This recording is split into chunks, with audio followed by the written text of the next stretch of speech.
Sabe, existe uma área bem ali no Oceano Atlântico que muita gente chama de Triângulo do Diabo, um lugar que virou quase uma lenda, sinônimo de mistério.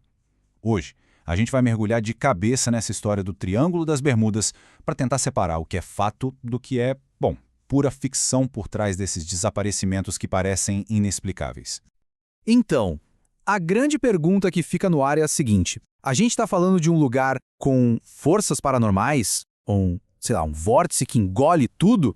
Ou será que essa lenda toda foi, na verdade, uma grande invenção? Para descobrir, a gente vai ter que ir fundo nessa investigação.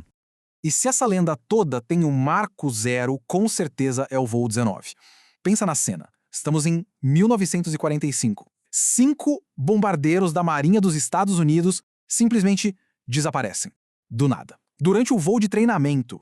Não é à toa que esse evento se tornou o caso mais famoso, a pedra fundamental de todo o mistério.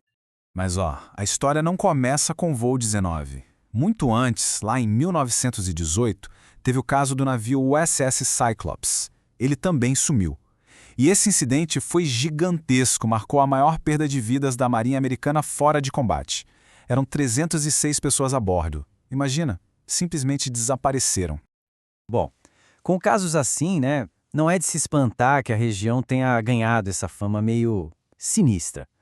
Mas o que realmente fez essa lenda explodir foram os detalhes, sabe? Aquelas coisinhas que capturam a imaginação de todo mundo.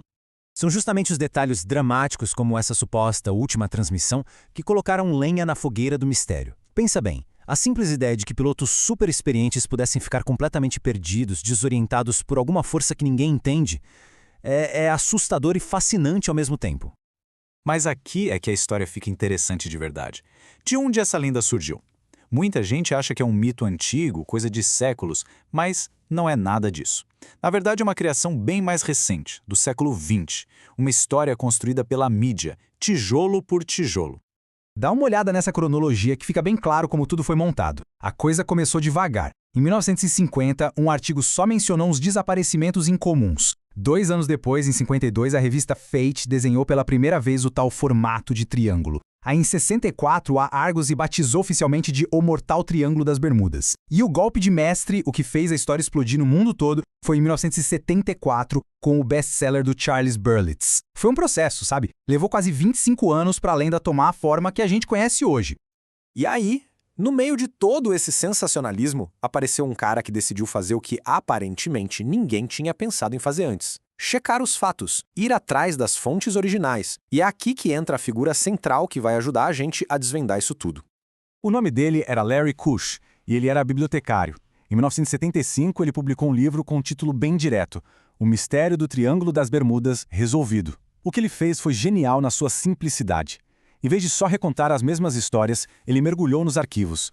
Foi atrás de relatórios oficiais, de jornais da época, ele fez o trabalho de detetive de verdade. E o que ele descobriu? Bom, foi praticamente um balde de água fria na lenda. O Kush mostrou que o mistério todo era basicamente um castelo de cartas. As histórias, quase sempre exageradas, cheias de detalhes inventados. Informações super importantes, como, sei lá, uma tempestade violenta acontecendo no dia, eram simplesmente ignoradas. E o mais bizarro, muitos dos casos do Triângulo nem aconteceram perto do Triângulo. Resumindo, o mistério parecia ter sido fabricado. Tá, vamos ver isso na prática, então. Que tal a gente pegar alguns dos casos mais famosos e colocar lado a lado? De um lado, o mito que todo mundo ouviu, do outro, a realidade que o Kush encontrou nos documentos. Olha só esse caso aqui, dos Stratotankers. O que a lenda diz? Que 2 aviões simplesmente sumiram e os destroços foram achados em lugares separados por 260 quilômetros. Bem misterioso, né? Agora, a realidade, que está lá no relatório oficial da Força Aérea, os 2 aviões colidiram no ar. E o segundo local de queda era só um monte de alga marinha que um navio de busca encontrou. É um exemplo perfeito de como uma história pode ser distorcida. Agora, se o caso anterior foi um exagero, esse aqui é inacreditável. O mito é aquela história de arrepiar, né? O navio some e só encontra um capitão na cabine segurando uma xícara de café, como se o tempo tivesse parado. A realidade, bom, o navio afundou na costa do Texas, ou seja, bem longe do Triângulo, e a guarda costeira não só achou os destroços, como fotografou tudo e recuperou corpos. Não teve mistério nenhum. Ok, então, se não tem nada de paranormal, nada de alienígena, o que explica os acidentes que de fato aconteceram por lá? A resposta, na verdade, é bem mais pé no chão. E a ciência tem algumas explicações bem diretas para isso. Primeiro de tudo, a gente precisa falar da corrente do Golfo. Imagina um rio gigantesco e super veloz correndo dentro do próprio oceano. É basicamente isso. Ela se move a quase 3 metros por segundo. Agora, pensa no que isso faz com os destroços de um avião ou de um navio. Em poucas horas eles são carregados para muito, muito longe do lugar do acidente. Isso, claro, complica absurdamente qualquer tentativa de busca. E não é só isso. Existe um outro fenômeno chamado ondas gigantes, ou rogue waves em inglês. Por muito tempo, o pessoal achava que isso era só história de pescador, sabe? Mas hoje a ciência já comprovou que elas existem. São ondas enormes, que podem chegar a 30 metros de altura, que surgem do nada. Uma parede de água dessas pode, sem o menor problema, virar e afundar até navios bem grandes. Isso nos leva, finalmente, à explicação oficial. Agências como a Guarda Costeira Americana e a NOAA, que estuda os oceanos, são bem claras. O que acontece ali é uma combinação de fatores super conhecidos e nada misteriosos. O tempo na região é muito instável, com tempestades e furacões repentinos, existe a geografia desafiadora da área, o erro humano, que sempre é um fator, e um ponto crucial, é uma das rotas de navegação e voo mais movimentadas do planeta. E os números comprovam isso. Olha só.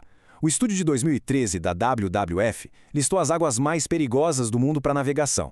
E adivinha? O Triângulo das Bermudas nem entrou na lista. Estatisticamente, lugares como o Mar do Sul da China e o Mediterrâneo têm muito mais incidentes. E se ainda resta alguma dúvida, tem um argumento que é matador, o do dinheiro. A Lloyd's de Londres, que é simplesmente o maior mercado de seguros marítimos do mundo, não cobra 1 centavo a mais de seguro para navios que passam pela área. Pensa bem. Se existisse qualquer risco misterioso e acima do normal ali, pode ter certeza que o seguro seria caríssimo. O bolso deles diz que não há mistério. Então, no fim das contas, a lenda do Triângulo das Bermudas parece se desfazer quando a gente olha os fatos de perto. O verdadeiro mistério talvez não seja o porquê de navios e aviões terem desaparecido ali. A pergunta mais intrigante é: por que nós, como sociedade, gostamos tanto de um bom mistério, a ponto de uma história com tantas falhas se tornar uma das lendas mais famosas do mundo? O que isso diz sobre a nossa vontade de acreditar em algo inexplicável? Fica aí a reflexão.